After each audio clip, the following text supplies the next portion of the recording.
From the heart of the Finger Lakes at Wig Street Studios in the village of Trumansburg, this is Finger Lakes Live on Tape, your source for the most reliable, unverified news in Central New York. Featured guests on tonight's program, President of the Tompkins County Chamber of Commerce, Jennifer Tavares, and comedian Kenneth McLaurin. Now, the person you trust most with your misinformation, Keith Hannon. Welcome to tonight's broadcast. Let's begin with today's untrue, but you'll share them anyways, headlines. Andrew Cuomo continues to rise in popularity all across the nation, proving that Tony Soprano isn't the only ruthless crime boss America can fall in love with.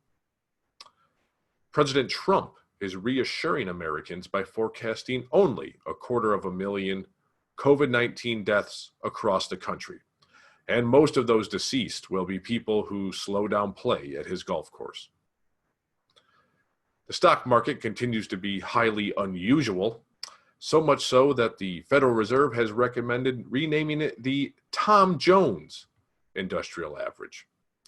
That joke for viewers over 60 is brought to you by your front yard. Don't let a damn soul step foot on that thing. Here in the Finger Lakes, the number of people currently hospitalized with COVID-19 remains very low. County health departments attribute some of that to social distancing and good hygiene, but mostly they credit the fact that, quote, the cold, gray, rainy weather is so goddamn depressing, no one has the motivation to leave home.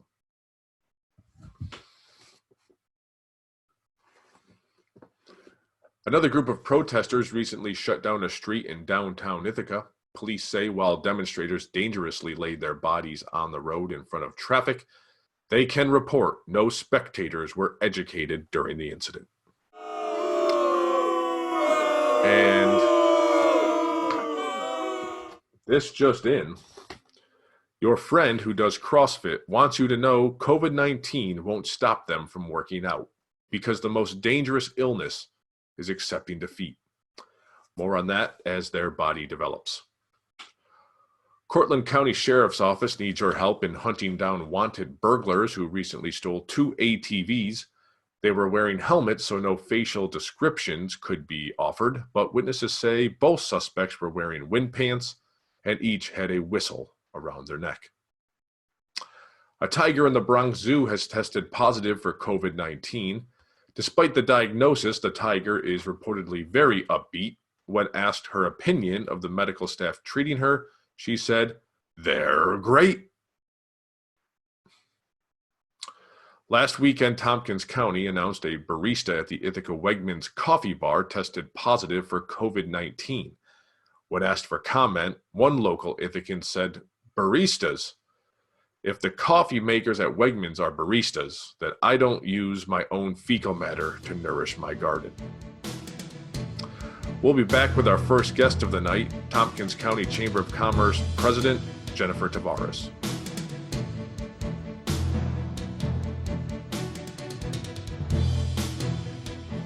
Finger Lakes Live on Tape, brought to you by video conferencing. Video conferencing. The 10-year-old technology your intern tried to get you to use, but you didn't because you don't listen to young people. Welcome back to Finger Lakes Live on Tape. We are now joined by Tompkins County Chamber of Commerce President Jennifer Tavares. Jennifer, certainly a trying time for local businesses. Tell us everything you're doing to single-handedly save all of them. Well, goodness. Thanks, Keith. I certainly, at the Chamber, we endeavor to support and provide resources to as many folks, not just within our network, but also the broader communities we can. You're right about this being a trying time. We're dealing with not just a really horrible, invisible disease, but an economic disaster, unlike probably anything anyone's seen in a very, very long time. And, we're only a few weeks into it. And so it's been, a very interesting last month. We've had to not only completely reimagine how we do what we do and all of our programming, and the way that we work, just like everyone else in our universe has, right? So our whole organization is remote now, and everyone's working from their homes. To really, from actually quite early on, we started trying to take position as a resource provider, as an information gatherer, to try to provide daily, if not, a few times a week, updates to our stakeholders about all the new directives coming down from the state level, what's happening at the federal level, all the different funding programs, and making heads or tails of some of these things before they were even clearly, formulated or explained by the different government agencies. Really at the end of the day, we are feeling a lot of pain and emotion on behalf of a lot of the folks that we deal with on a daily basis. These are excruciatingly difficult decisions that people are having to make right now. And, it's really just not like anything that we've ever seen before. And so we're sort of bearing that heavy burden, but also glad that we can be here alongside some of the community's hardest working folks, while they're working to both take care of their families, support their employees, and really figure out what is the right path through this, right? How are they going to position themselves in a way that they can not only survive this, but come out of this in a position of strength, and come out of this ready to sort of turn the lights back on, if you will, if they've had to have a temporary closure. And then the other piece of it is, so we moved all of our programming to virtual. We don't have obviously face-to-face events anymore, but we're trying to disseminate a lot of the same information or opportunities for folks to gather and share and be in the same spaces together, but now virtually. We're offering a lot of webinars and other valuable programming. And then we're also, again, as a resource provider on our website, we have pretty comprehensive resources for businesses, nonprofit organizations, anyone in the community who needs to understand what's going on at the local, state, and federal level. And then also any way that we can be supporting small businesses during this difficult time. Again, so some people have gift cards, some people are still doing delivery and takeout, some people have innovative ideas and new ways to collaborate with other partners in the community. And so we're trying to pool as many of those things together and promote them and make them available via our website as well. So a whole lot, but it's again, we're doing what we can, but we really are just feeling and sympathizing what the whole community is going through, and what the vast majority of businesses are experiencing right now. You spoke of your working at the state level. How are you dealing with this confusing time where we all find ourselves in love with Andrew Cuomo? Well, I'm not going to lie. I have sympathy for that perspective a little bit, Keith. I don't think you're the only one struggling with that.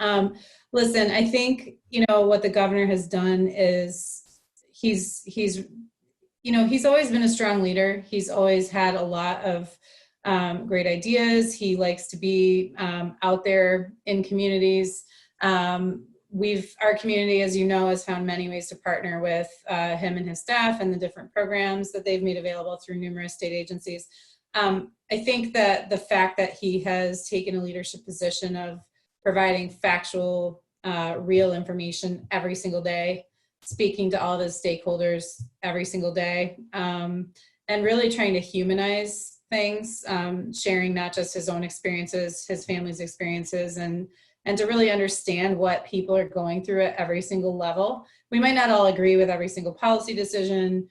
People might not get every decision right on the first try. Again, everyone's kind of making this up as they go along, right? We're going to do everything at every level that we can to both beat this thing and also try to set ourselves up for recovery.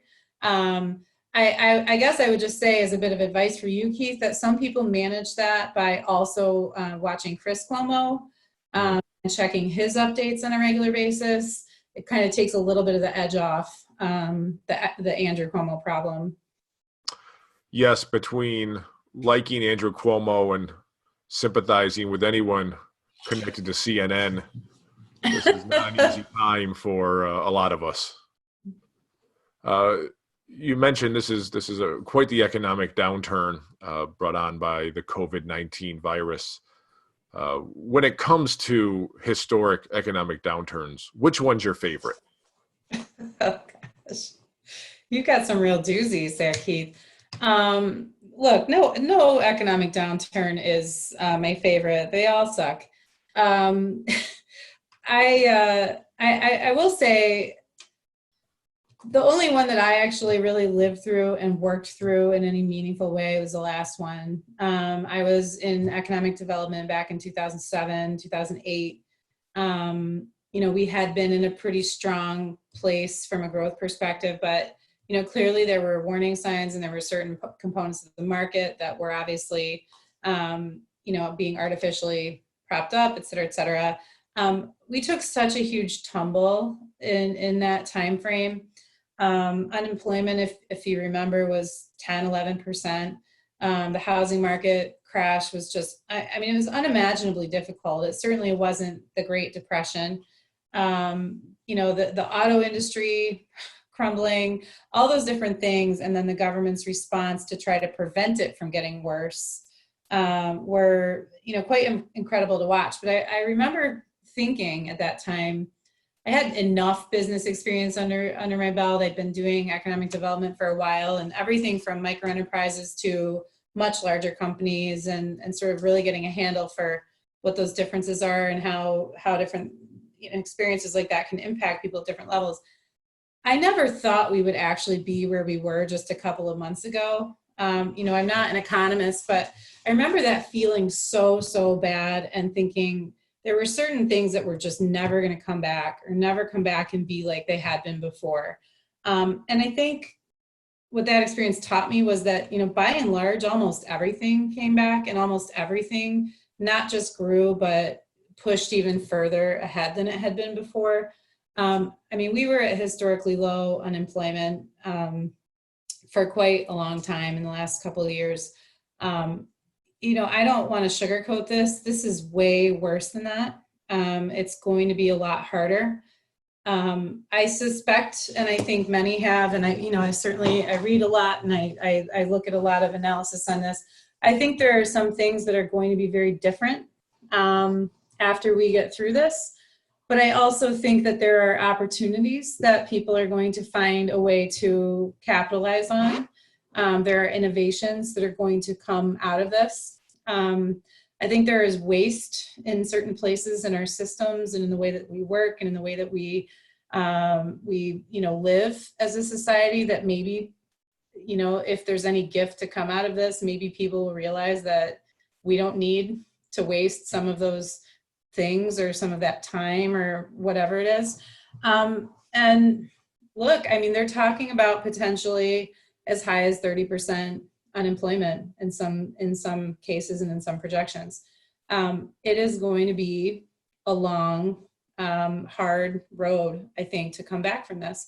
But I do really, really believe that we will do that. I think we will rebuild. I think our communities will rebuild. I very much hope that, just like in most previous cases, that this community is more resilient than many, that we have the good fortune of our higher education institutions. We have a lot of resources here. We have a lot of very intelligent, creative, innovative people and companies.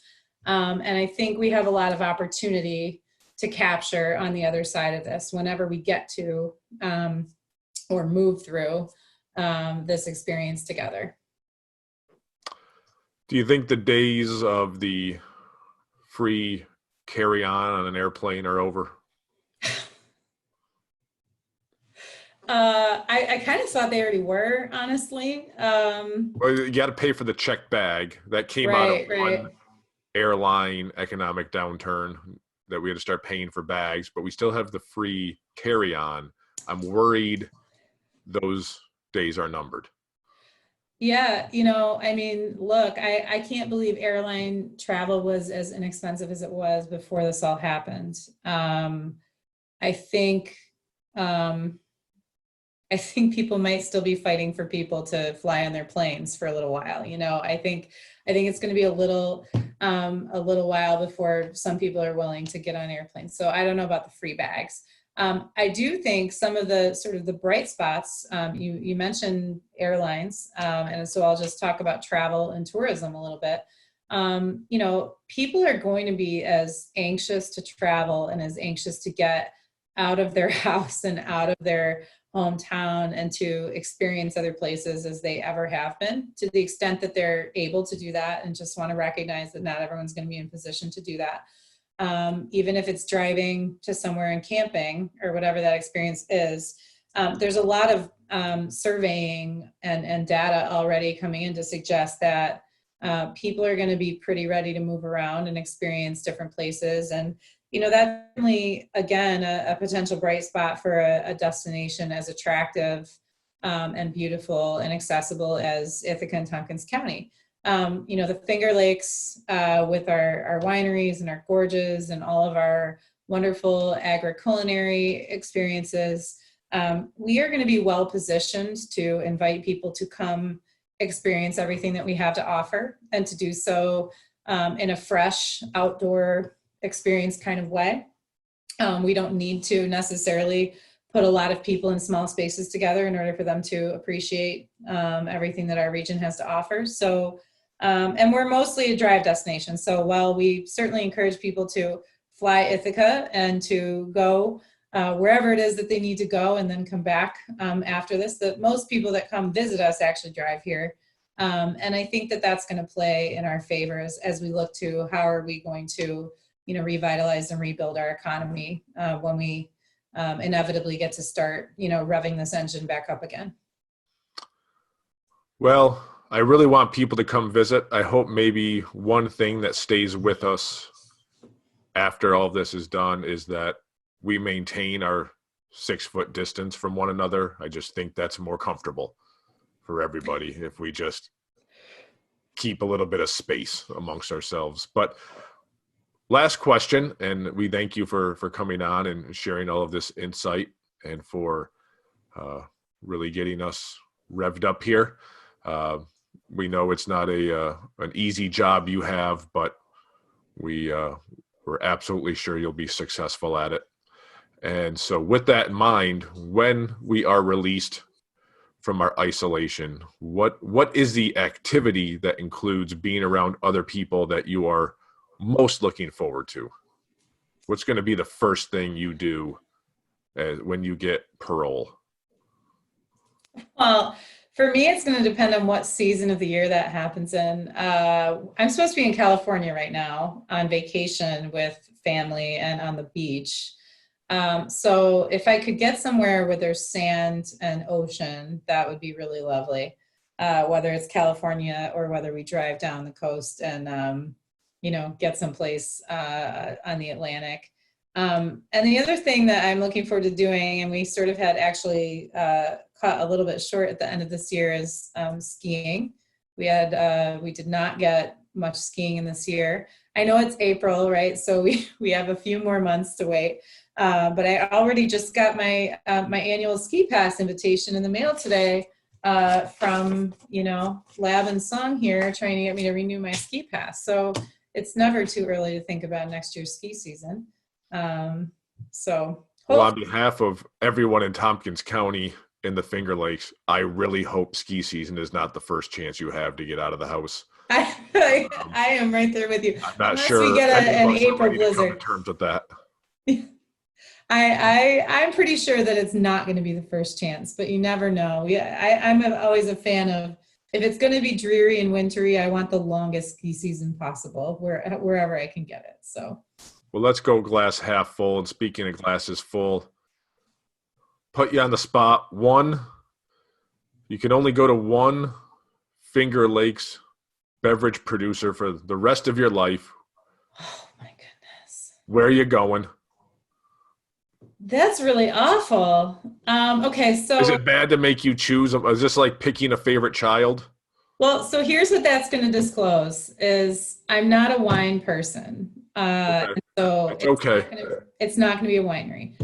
You don't really do that in the Finger Lakes. It's okay. There's a couple of distilleries that make gin, and Myers Farm makes a pretty darn good gin. So I wouldn't mind going to visit them. And then, quite honestly, Salt Point Brewing is right up the road for me, and I'm really looking forward to their expansion project whenever they can get that done this year. They're building a bigger brew pub right in Lansing. If I absolutely had to, we could probably walk there from here. Hopefully, we won't need to do that at any point. But I'm excited to have a sort of a bigger, better hometown brewery right here in Lansing. So I'm excited. Well, when we get the opportunity, I'll buy the first round at that place for you. Great. And I'll come and visit you at Garrett's and buy you one as well. So Jennifer Tavares, president of the Tompkins County Chamber of Commerce. Good luck with everything. And you too, appreciate Keith. all the support you're offering to all of our favorite local businesses. And we hope everyone comes back strong. Visit tompkinschamber.org if there's anything we can help you with. You'll probably find some resources there. A better host would have led you into that plug better. Got it. Apologies. I don't mind doing your job and my job too. It's okay. It's not easy. It's not easy. We will be back after we pay some bills with a little commercial here. Thank you.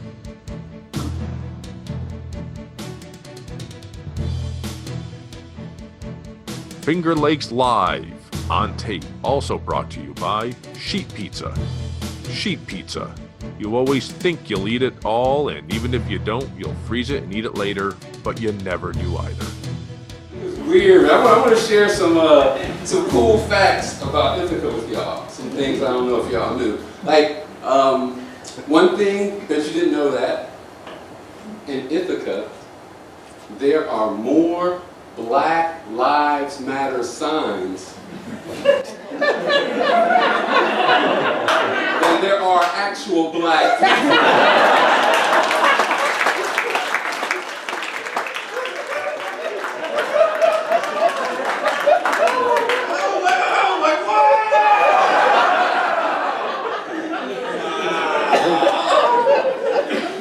Have you ever wondered, like, I always used to wonder, where did they come from?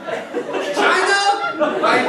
Like where do they come from? But I realize what happens is, every time there's a liberal thought in Ithaca, a Black Lives Matter sign is born. Like sometimes, like if you're just chilling outside and you look over the horizon, you can see one just falling down.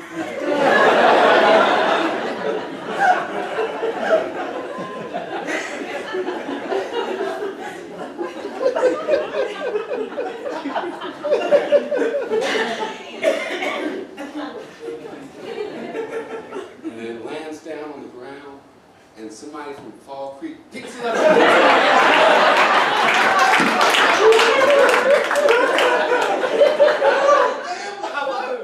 Well, that's Kenneth McLaurin, and he is here. Welcome back to Finger Lakes Live on tape. Kenneth, thanks for coming on the program. You look very comfortable. What are we wearing tonight? Well, tonight, since it's the interview, I decided to be clothed, but I am wearing jeans from Target. I have a nice shirt on that I have secondhand, headphones, because you never know when you want to fake tune people out. And then around my neck, I have what is called a mawis.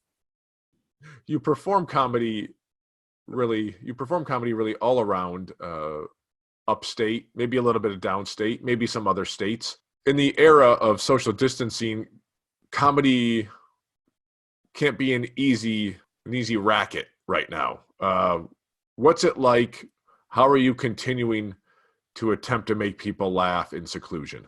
Actually, I am taking this opportunity to do more sketches, more things online.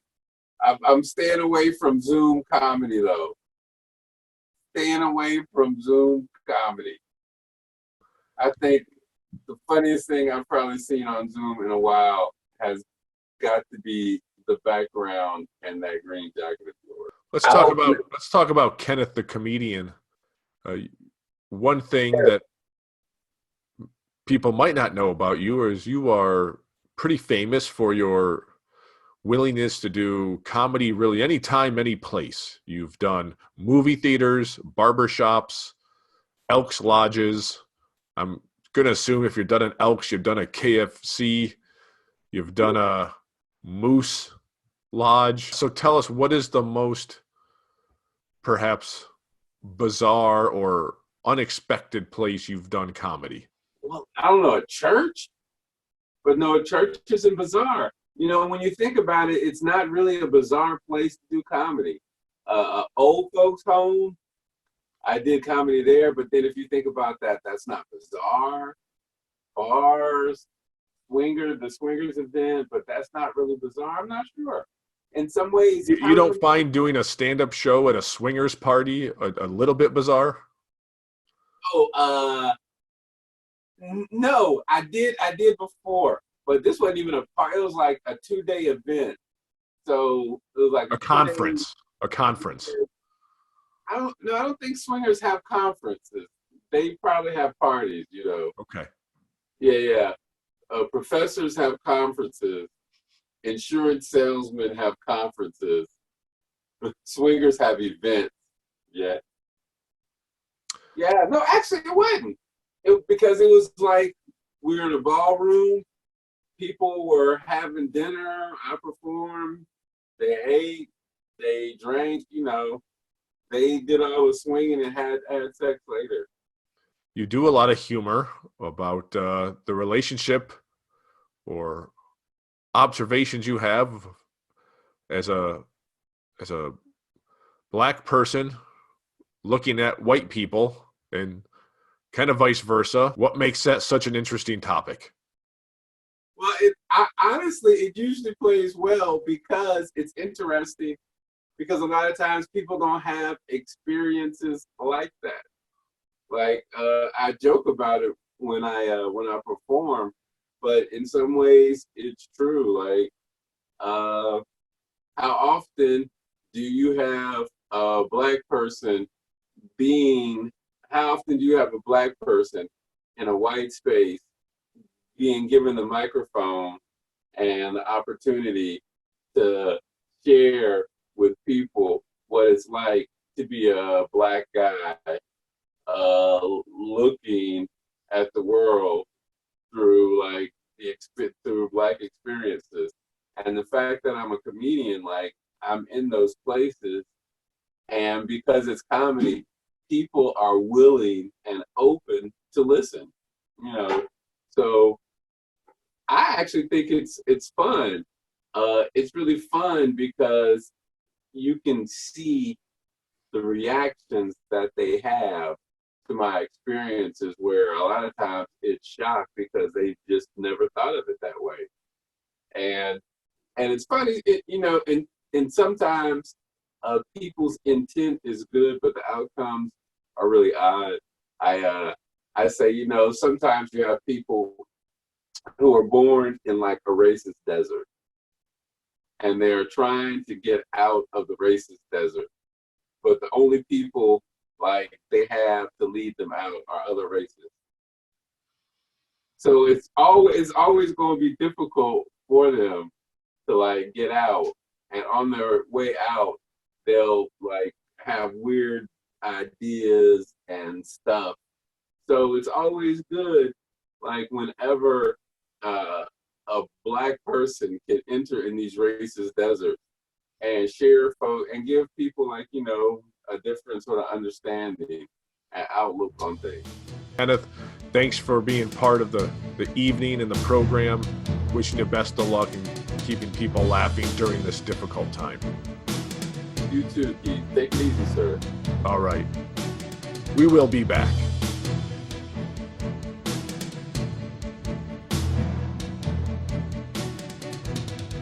Guests of Finger Lakes Live on Tape receive a growler of local, poorly made homebrew. Homebrew. you don't have the heart to tell your friend their beer tastes like urine. We end tonight with The Way I See It. The way I see it, the COVID-19 pandemic offers the world a necessary pause that allows us to reflect on the fragile, smoke and mirror society we have built. Hopefully soon we'll emerge from isolation with the realization that we're all interconnected and it's time everyone has a larger piece of the American pie. Then literally 48 hours later, we forget we ever had those thoughts and go back to business as usual. At least, that's the way I see it. That's all for tonight. We know you have many choices for with whom you get your fake news. Thanks for choosing Finger Lakes Live on tape. I'm Keith Hannon, and remember, there are people getting rich off this historically bad economy. It's just not you. Good night.